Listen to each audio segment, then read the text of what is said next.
anigu magacaygu waxaa la yiraahdaa Jeelle Qaasim Maxamed Xasan waxaan ku dhashay gobolka Boqol Xudur oo magaalada ah waxaan dhashay 1956 sidaa awgeed dugsiga hoose dhexe sare waxaan ku dhameystay gobolka Boqol Xudur ka dambeeyay ciidanka hooga dalka Soomaaliyeed baan qortay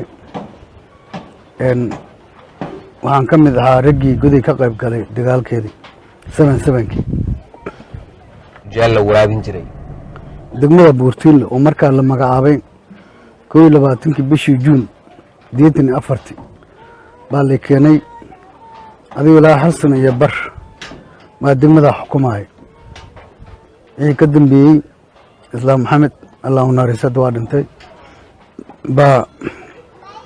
Sayid Axmed Siyaad Bar wada hadlay degmada Xudur degmada waxaan ku soo wareegay Garowe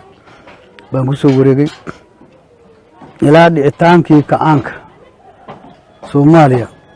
waxaan xukumaay degmada Garowe intaas wixii maamul aan soo maray taariikh nololeedkii bay ahayd wixii ka dambeeyay Puntland baa la dhisay Abdullahi Yusuf baa madax ka noqday 98dii asagana la shaqeynay asagaa ii yeeray madaxtooyadan tagay anigoo darajadeeda ciidanimo ku shaqeynay kabtaan ah baa halkaas tagay ilaa muddo asaga madaxweyne qaranka noqdo ee hamar u gudbo halkaas asaga kala shaqeynay markii maamul goboleedkii isbedelay aniga waxaan noqday in farsamayaqaan gacantayda ku shaqeysto waxaan bilaabay in dhirta madaxtooyada iyo bangiga beero habeeyo diyaariyo markaa kadibna madaxtooyadii aad la taliyaha ka ahayd baad beeraheeda beeraheedii aad waraabinayso baan waraabinayay oo dhirtii baan abuuray intii baa mushaarkay marka isugu yimid kolkii dambe madaxtooyadii aan ka wareegay meesha bangigaan tagay adigu ilaa muddo dhowr sano ah bangigaan ka shaqeynayay maxaa ka qabanaysa oo dhirtan waraabinay maraan beero iyo maraan waraabi ahay dhirta bangiga 43 qof oo markaa la rusqeeyay baa lagu daray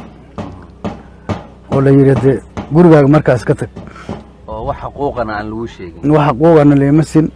mana ii sheegin waa weyn baan ku jiray markii dowladda Soomaaliya mid WHO baa la siiyay caafimaadka adduunka la siiyay kii dambe ay haray kii dambe hadda markii dambe waa laga soo saaray yaa ku siiyay dowladii baa siisay oo aniga wax ku xukumaay marka xukunka markuu dhamaaday guriga mid baan wareejiyay kii labaana kolkii dambe waxaa la yiraahdo waa loo baahan yahay soo wareeji waxaa jirtay in islaan Allah u naxariisto islaan Maxamed islaan Muuse weligaa laga saari maayo arrintaas Maxamed iyo suldaanka duwa Nuuriya Allah naxariisto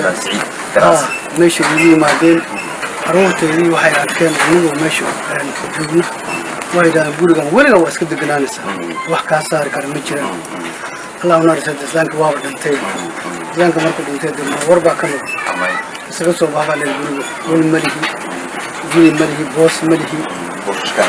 بوشكا أكيسان ودين يوم وقدام بدقنا ما Jeelle waa nin mutacallim ah oo dhinacyo badan looga faa'iideysan karo waqti xaadirkan sida aan ka eegay dukumiintiyo uu ila wadaagay oo wali uu xasuus u haysto waxa uu khibrad maamulka ka helay meelo badan oo ay dawladii kacaanku u bedeshay oo uu ka soo shaqeeyay sidoo kalena waa tababare banda muusigada ah oo dhinacaasna looga faa'iideysan karo